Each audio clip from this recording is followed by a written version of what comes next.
Hello, হ্যাঁ বলছি আজকে না আমি পড়াতে যাব না।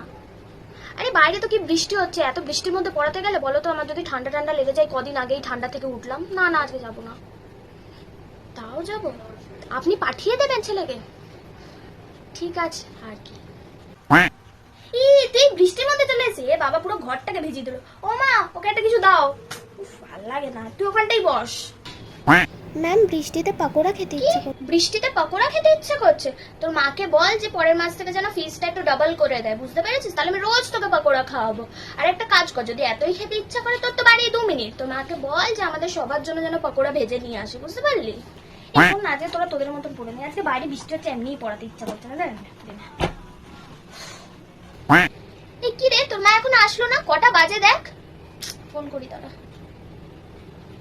হ্যালো, বলছি এখনো আসলেন না? 2 ঘন্টা জায়গায় 3 ঘন্টা হতে যায়। বৃষ্টি বলে ফেসে গেছেন? আপনি ছাতা নিয়ে তাড়াতাড়ি আসুন। কতক্ষণ বসে রাখবো বলুন, আমারও তো কাজ আছে।